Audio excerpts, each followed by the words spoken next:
And we are back here at the Rotax Back Challenge African Open here at Formula K in Benoni, probably the best circuit in the country for any karter. We're watching the mini maxes here. It's Gazi Motlakai on pole ahead of Troy Snyman and Leviwa Sabudla from Squadra Corsa there in third. So you've done a lot of laps around this circuit. So talk to me about what the plan is for today, because today is all about one race. Well, I'm going to try and win them all. Great, I'm happy about that. So who are the main guys that you have to watch out for? Troy, Joachim, and Berlin. And Gazi as well, because he's been practicing with you a lot. Yeah. And he's done as many laps as you've done here. Yeah. So how you plan to do that? That's a good question. I would plan to not look back as much as I normally do, and yeah. You are doing a lot of racing and a lot of laps on the circuit in recent times. Talk to me about what the plan is for today. Well, the plan is to try for me to do my best and try to get good starts and just go fast and try to win. Is it nice to be on a circuit which you know? Yes, this circuit is very, very fun. It's one of my favorites. You join us here at the start of race one at the African Open 2020, and as the flag drops, they get away into turn one, 3 abreast, down into turn one now, through the long left sweep and into the right hander they go, and it's a Troy Snyman ahead of Motlakai, but Motlakai not giving it up easy. These two will be battling it out all season for top honors in the 2020 National Championship, but it was Motlakai that walked away with it, winning it long before the final round, and he is now the 2020 national champion and has set himself a seat at the World Finals in Portimao in January. But it is now all about who's going to win out the final race here on the day, because he will be crowned African Open champion and he will get himself a seat to go to Portimao and represent South Africa over there. But in Minimax at the moment is Troy Snyman with a little bit of a lead over that of Gazi Motlakai. Just behind him, Leviwa Sabudla, a front runner in the rock categories, and just come back from Italy at the moment, is definitely giving them a hard time as Gazi has to look over his shoulder just to keep him at bay. But Joaquim de Oliveira looking very, very fighty there in fourth place. He was able to walk away with 3 wins in Cape Town. It was an easy win for him, and he's just won in his regional event there last weekend. So he's used to winning ways and won't be used to being down there in fourth place. But as I say that, Eric Haystack looking for a way down the inside of Joaquim. Joaquin obviously, have not been at this circuit. Motlakai almost lives at this circuit. I've seen him like 3 times a week practicing. Snyman, being a KwaZulu-Natal guy, have not been there that often. I think they've been here twice. So as I say, Motlakai proving that seat time is imperative, and having won the title and knowing that they're going to Portugal, they decided that 3 times a week we will come and spend hours at the circuit with Yui all looking after him, and as you say, seat time pays off, and the physicality of a circuit like Portimao, because it's a very physical circuit, it's also undulated like this one, very much big wide open circuit, got very fast into turn 1 and 2, then you start climbing up and then you go down again, dropping like you do here. So I think that physicality of that circuit is important for the guys to get seat time and get used to that sort of conditions. Yeah, there is no substitute for seat time, but we were saying a lot of the drivers, the one thing I noticed going into this, we thought those from the northern regions, we have a little bit of a heads up on the other drivers, but I saw it in the Bambino class as well as in Micromax, that even drivers from out of town can pick up this track very quickly because it is so fast and flowing. It can be easy to learn and a little bit a little bit more forgiving is what I'm trying to say. So a lot of these drivers that have come from out of town have managed to get themselves on pace, and saying that, Joaquim de Oliveira actually sets the fastest lap time of 1:11.7 around here. So definitely a circuit that you can get to grips with quickly. but a lot of these drivers at the end of their equipment for the season, so you'll see a little bit of gaps forming throughout the field. Liviwe Sambudla just holding out that third place now ahead of Joaquin de Oliveira, because he's under pressure now from Eric Haystack. Eric Haystack, a relatively newbie in comparison to the other drivers in the field. I think he had one season of Micromax under his belt last year and is straight up into the Minimax. So a baptism of fire for that of Eric Haystack, but also part of the Extreme team and mentored by Leroy Poulter and Leroy's brother Lyle, doing a great job on the actual maintenance of their cart. But the story is what's happening out in front at the moment. It's Troy Snyman and Gazi Motlakai. Gazi not looking to fight with Troy anytime soon. It looks as though he's just holding station behind him to try and maintain the gap they have now over the second group of carts, which is Liviwe Sambudla, Joaquin de Oliveira and Eric Haystack. Just pulling into the back there, though, is Wandile Pule, who's just managed to get himself onto the back of that group. So what was a 2-way battle for third has now become a 4-way battle for third, with these two just getting a gap over the rest of the field. But one thing also very important, there's an international trophy event held at Portimao the first week in December. And so far, 5 South African drivers have managed to score a seat for that event. Yeah, so a lot of our drivers will be getting a little bit of extra seat time to see how they match for the actual final. And I think our own Nicholas Ruiz will also be doing it as well. He's been doing a lot of international events and cutting his teeth overseas. His dad, the owner of Ruiz, a karting team, who represented here. We watched them in the senior maxes with Akil Alibi. So a lot of these drivers spending a lot of time overseas. Liviwe Sambudla just getting back from Italy himself. So trying to cut their teeth overseas as much as possible and measure their skills against the world's best. Obviously, you know, people always say, do I need to go overseas? I always say to parents, if you do not go overseas, you can never measure yourself against the international drivers. And it's always such a big eye-opener for them when they go overseas and realize that there's not 10 drivers on the grid, there's 36 drivers on the grid. We've had people, 63 drivers qualify within 1 second in the class, and 20 drivers within 0.2. Yeah, I'll never forget my first experience of the World Finals in 2000, I think it was 2007. The top 15 DD2s separated by less than half a second. It was absolutely phenomenal, and the racing was brilliant as well. But it is something, a bit of an eye-opener. But a lot of these drivers have had experience over there. Troy Snyman is definitely one. Gazi Motlakai, not just yet, but Troy Snyman has done a few international events. In fact, was leading the Mini-Max World Final up until the final lap. As we look at Liviwe Sambudla coming back at Joaquin. So Joaquin obviously trying to make a move into the hairpin of the right-hander, and he goes from 4th to 3rd, then 3rd to 5th. Sorry, I lied to you, 6th. So a big move there, losing a lot of power. Oh, Wandile Pule and Eric Haystack coming together, and that just allows Joaquin to regain at least 4th place. So a lot of movement and shaking happening through that section of the track, but it looks like Liviwe Sambudla has held on to 3rd with Joaquin de Oliveira in 4th, and Eric Haystack in 5th ahead of Wandile Pule. No, Wandile Pule is still ahead of Eric Haystack as a checkered flag comes out. It is Troy Snyman who takes the win ahead of Gazi Motlakai, Liviwe Sambudla in 3rd, Joaquin de Oliveira in 4th ahead of Eric Haystack and Wandile Pule.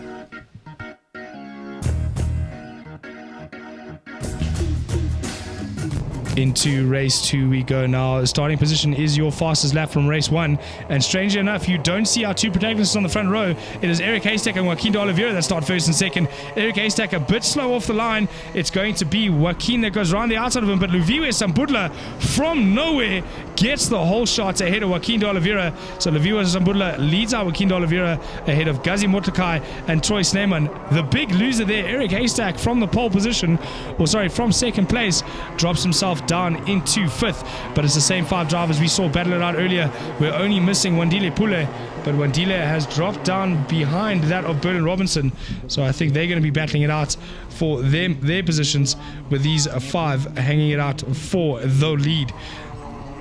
At the moment though, it's Joaquin de Oliveira ahead of Liviwe Sambudla. holding off the charge from Gazi. More mistake from Joaquin. Wheel touch between himself and Leviwe. That's given two opportunities to pass there. It's Gazi Motlakai that gets past. Troy Snyman tries to squeeze his way in there, but Leviwe drives right around the outside of him, and that's drops Troy Snyman right out of contention for the battle for the lead at the moment. But it is still early days. 8 laps of racing over 1.6 Ks. Anything can still happen as we watch them down the main straight. Look for the slipstream from Troy Snyman. Is he going to look for a way past Leviwe Sambula just yet? Not just yet. Yes, he does. Sticks it down the inside, around the outside of 1, into the inside of 2, and relegates Leviwe Sambula behind Eric Haystack. So Eric Haystack, I said, would be fighting with Berlin and Wandile Pule, but I was completely wrong, because it looks like he's brought himself up into that 4th place ahead of Leviwe Sambula.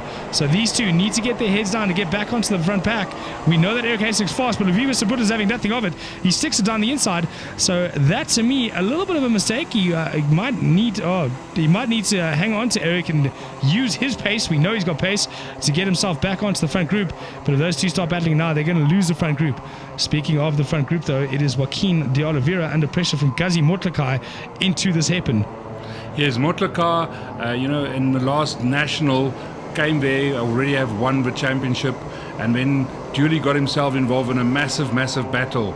And I think it's important, when somebody has won 8 to 10 heats out of 12, coming to an event, always at the front, it's important to have battles to get to the front, because when you get to the international events, as you know, 36 people on the grid. Speaking of battling, though, it does look like Gazi Motlakai has moved himself up from 2nd place behind Joaquin de Oliveira into turn 2 there, into 1st, and that's also allowed Troy Snyman through on Joaquin de Oliveira. So Joaquin, the big loser there, he thought he had a decent lead, but around the outside went Gazi Motlakai, and they went side by side into turn 2. A bit of rubbing is racing, and unfortunately Joaquin drops himself down to 3rd. Yes, and I think now it's important that Troy keeps his composure. Joaquin, I don't know if he's got enough to come back at Gazi and Troy, or is he just going to leave him to be like they've done all season. Motlakai's in his 2nd season of national racing. Yeah, so Motlakai learned a lot. He was with Wesley Orr in the beginning, as was Troy Snyman. Motlakai now being run by Huey Orr, Wesley Orr's father. So a lot of experience being parted onto these youngsters. Troy Snyman running with Ralph Ullendal, who is probably one of the hardest racers to race in a kart. A former European DD2 champion, did very well in Europe. I think he finished 2nd in the Road Tax DD2 World Final. But on the last lap, though, Joaquin de Oliveira just doesn't look like he's got the pace. He's just hanging on, and on this final lap, the race is going to be between Gazi Motlakai and Troy Snyman in race 2. 1:11.699 for that of Gazi Motlakai, and Snyman a 1:11.7.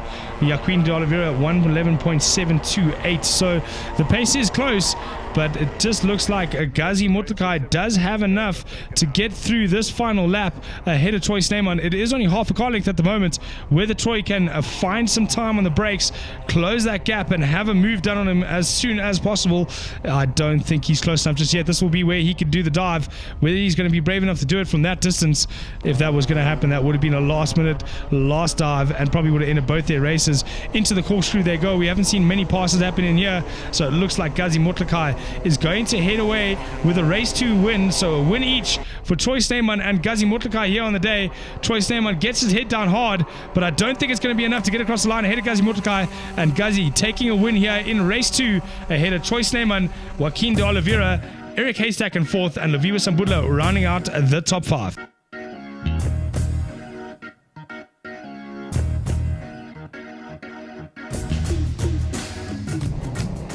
Time for the final here, and as we all know and as we've heard before, the winner of this heat is the winner of the African Open. Everything that happened before this is no longer important. As we look at Troy Snyman coming over early, he's moving across. Does he know Gazi and Joaquin are both there?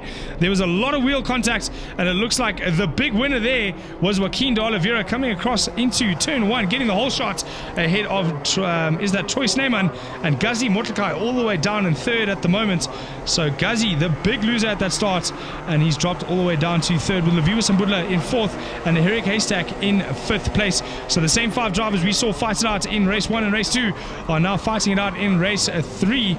But once again, it's Joaquin de Oliveira leading out this final. He led most of the early parts of race 2, but a move from Gazi Motlakai dropped him down to third, and that's where he stayed. Hopefully that's not something we see here in the final race of today, the championship crowning event of the African Open. We call it a championship, but it is actually a once-off event, the African Open. Winner-takes-all final here for the Minimax. 10 laps of 1.6 Ks for these drivers, and this will tell us who will be representing South Africa at the Rotax World Finals taking place in Portimao in January this year. Whether or not, obviously COVID-19 permitting. Down the inside though goes Troy Sneeman on Joaquin de Oliveira. A nice good move from him. He's saying to Joaquin, let's go together, let's get away from Gazi, because he knows that Gazi is going to be the threat here in this race. The two of them have been going at it hammer and tongs the entire season, or what of a season we could have with COVID-19. So good to see these drivers back after everything that's been going on and the lockdowns that we've endured. Yeah, it will be interesting to see the reaction now from Gazi, seeing Troy going to the front. He's spending a lot of time. Gazi has spent a lot of time at this track. He knows every millimeter, every inch of it. And will he now react? Will he go after them soon? Or will he just sit back and think and wait for the track to come to him? And because he's seen Troy slowing down a little bit on the last few laps. But yeah, and he's still got to deal with Joaquin. Yeah, I think Gazi might appreciate this a little bit because he has copied the man's hairstyle. It's now, as they say for Hamilton, it's hammer time for him to get onto the front of these two and get it done. But it's definitely closing that gap very, very quickly. These two just behind, they're trying to use each other to get onto it. Eric Haystack should be pushing. He's not pushing. He's going to go past instead. But wow, great move there. Gazi Motlakai catching almost 3 car links on the brakes into that right hander there. So he's right in it now. Joaquin de Oliveira, if I were him, let Gazi go past, don't fight him, and use him to fight Troy Sneeman, because it definitely looks like Gazi Motlakai's got the pace.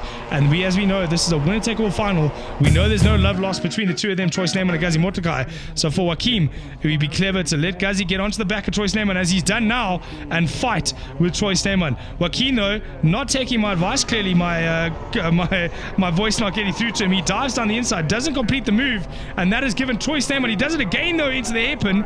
So what he gave Troy Sneeman in 3 car lengths, he's now giving him in 5. So what was going to be a 3-way battle for the lead has now turned into 1 man out in front and 2 cars battling it out for second place. That is a massive gap to try and claw back in just 5 laps. So at the moment though, it's Troy Sneeman leading it out with a decent gap on Joaquin de Oliveira, being chased down by Gazi Motlakai, but Gazi's not going to take that lying down. He's looking for a way past into turn 2, and he has got the job done. But unfortunately, that little battle with Joaquin has left him a lot of work to do to get onto the back of Troy Sneeman. He's only running 0.1 of a second quicker than Troy at the moment. So whether Gazi can get that hammer down and get the time needed to close that gap with only 5 laps left to go remains to be seen. But I definitely don't see it being done in this short of a period. A little bit of was it a hand gesture or no, it's a GoPro mount on the side of that radiator. It almost looked like a hand gesture from Troy Sneeman. A hand gesture just to say, come on guys, I'm waiting for you. But definitely I was wrong there. That's a GoPro mount. But Leviwe Sambudla and Eric Haystack, they got a little bit of a sniff of Joaquin's back bumper there in that move he tried to make of Gazi. So they also are hungry to close that gap. But as I said, Eric Haystack sticks it down the inside of Leviwe Sambudla, and that will slow them down and keep them off this main group. That's a Praga of Gazi Motlakai, looking good in its custom livery, but just ahead of them is the OTK of Troy Sneeman, and just behind that the Paralin of Joaquin de Oliveira. Brandon doing a lot of work with Paralin to get them onto pace, and he definitely has done nothing short of miracles to get that brand new brand into the front pack of this Minimax field. Joaquin de Oliveira looking for a way past again on Gazi Motlakai in this the final lap of the final. They have closed the gap on Troy Sneeman, but I don't know if it's going to be enough. With just half a lap left to run, he's shaking his head. He thinks it's already done. He's already started nodding. I think this boy knows he's got enough of a gap going into the final corner to take the victory in the African Open. Just another quick look over his shoulder into the final right-hander. Through over the white line he goes, head down, arm up, points to his number just to show Gazi what it is. But Gazi Motlakai, I think he's looked at it long enough this season, takes second place ahead of Joaquin de Oliveira in this, the African Open 2020 final. It is Troy Sneeman, the winner, ahead of Gazi Motlakai and Joaquin de Oliveira. Leviwe Sambudla from Squadron Course is doing well there in 4th, with Eric Haystack from Extreme Racing in 5th place.